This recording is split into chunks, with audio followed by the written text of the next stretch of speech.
Here are two stat lines. I want you to tell me who you would prefer. Player A, 17.1 points per game, 5.9 rebounds, 41% field goal shooting, and 34% three-point percentage. Player B, 12.8 points per game, 5.6 rebounds, 40% field goal percentage, and 37% from three. Player A is an average defender at best, while player B is a great defender. Now you can probably tell who these two are based off of the thumbnail.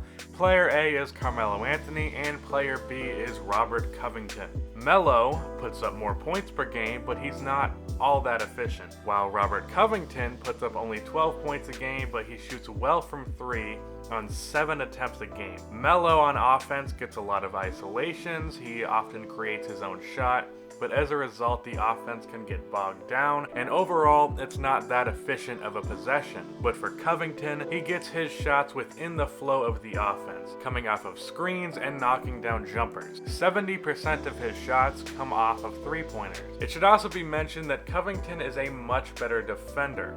You may think that when it comes to efficiency, that field goal percentage is all that really matters, but it isn't just that. A player's efficiency really has to do with how effective he is on the team overall in a positive way. Good shooting along with good defense is efficient basketball. To me, how positive your impact is statistically is a good way of tracking overall efficiency, outside of just field goal percentage. The question of this video, though, is what is most important, production or efficiency? It's not an easy question to answer. There are many pros and cons to both. Let's start with production. By the way, this is assuming that you're getting either or. There are plenty of players who have both. So the pros of production. There is obviously, well, production. Points on the board as well as other stats such as rebounds and assists. Also, generally with a player who produces a lot, they can be a reliable go-to option in the fourth quarter and overall. When the offense is dead, you can throw the ball to a player like Melo to get a bucket. Not the case for Covington. And you can really market an inefficient, productive player. I guarantee you that Melo this year will be in a lot more commercials than Covington. The cons, well, obviously it's inefficient. A player like Melo chucking up contested jumpers can lower the morale of the team. It also slows down the pace of the offense. And with plays like Melo's face-ups, it basically becomes one-on-one or 2 or 3 basketball instead of 5-on-5. For efficiency, again stating the obvious, it's efficient. An efficient player doesn't disrupt the flow of the offense, and an efficient player can fit into just about any system, while a productive and efficient player really needs the system to be at least somewhat built around them. The cons would be that they can't be a go-to option. When the shot clock is running down, you can't give the ball to Robert Covington to make something happen. It's also not marketable. You won't be seeing Robert Covington getting a signature shoe anytime soon. So what's truly better? Well, maybe looking at some advanced stats will help. Continuing to use Melo and Cov as a reference, Melo has a negative 3.6 box plus minus, with a negative 1.7 offensive box plus minus,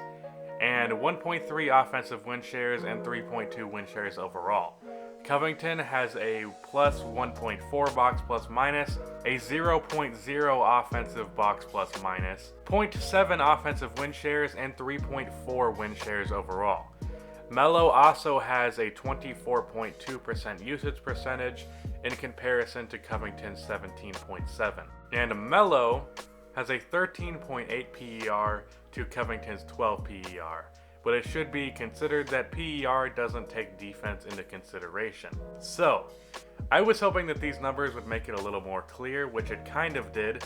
The best thing that I can take from this is that Covington has a 5-point difference in plus minus, so that is a really good indicator that Covington's efficiency is overall better for his team's success than Melo's production. So that definitely settles the debate between those two. But this video is called The Fine Line Between Production and Efficiency. This video isn't just Robert Covington versus Melo. So where is the line? What is the perfect mix of efficiency and production? At what point are you trading one for the other? And which one should a player focus on maintaining? And to what merit do you judge a player's production versus efficiency? Is 20 points per game on 50% shooting better than 25 points per game on 43% shooting? I'm not sure. Let's look at the example that made me really think of this video. In his video about Scottie Pippen, MDJ, who you should subscribe to, said that Pippen was a superstar player, one of the most underrated superstar players in fact, who just didn't put up crazy scoring numbers because that wouldn't have been better for the team. In the 1994 season, when Pippen was the guy with Jordan off playing baseball, he was an MVP candidate, but he never gets respect for being a superstar because he only put up a measly 22 points a game. People don't consider him to be on the same level of players such as Tracy McGrady. But if Pippen decided to take just a few more shots a game in this 94 season, he could reduce his efficiency but increase his production and look more like a superstar. Let's compare Pippen's 94 season to McGrady's 2002 season. Pippen averaged 22 points a game, while McGrady averaged 25.6 points a game. But McGrady shot 45% from the field, while Pippen shot 49% from the field. Pippen averaged 17.8 shot attempts to McGrady's 21 shot attempts. The point is, Pippen could have taken 3.2 more shots a game to get 25 points a game like McGrady did, but his field goal percentage would have declined down to 45%. So does those extra 3-point shots a game truly make McGrady a better player than Pippen? Or is it just that he takes more shots, is more productive with stats but less efficient?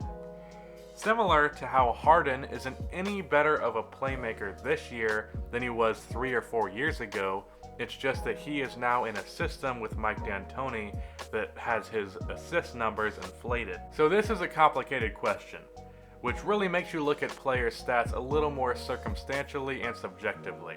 And I think the answer to this ultimately is subjective. If you need a guy who's going to be the first option on your team, you can sacrifice a little bit of efficiency for production.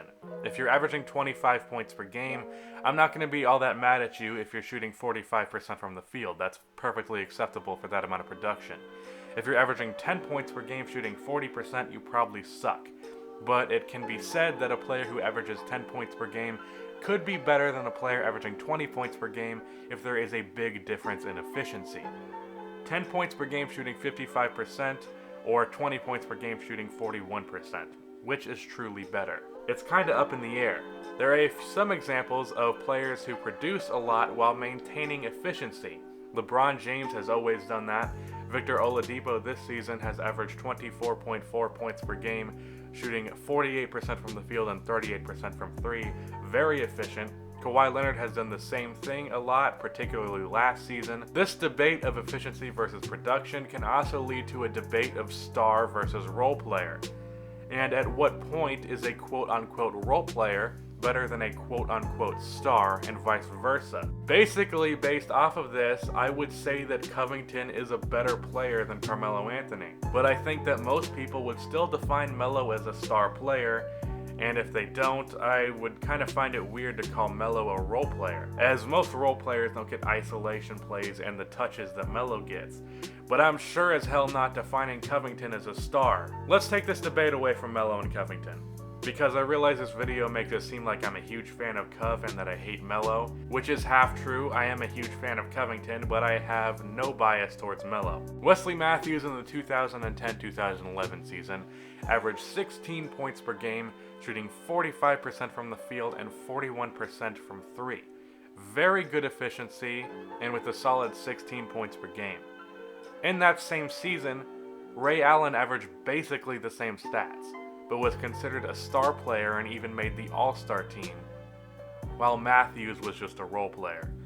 Really makes you question things. So overall, there is a fine line between efficiency and production that is subjective depending on the team and situation. A player who averages more points per game isn't necessarily better than a player who averages less, and what we define as a role player and a star player can become a little shaky when you consider the context of their stats within their teams. I'm sorry if this video was a little confusing. Hell, I confused myself a little bit while writing this script. Now, before I go, I'd like to ask that you please go check out my latest What If. I put a lot of work into it, and unfortunately, so far it's kind of bombed. So just do me a favor and check it out, and be sure to like and subscribe for more NBA content like this, and cue the outro music.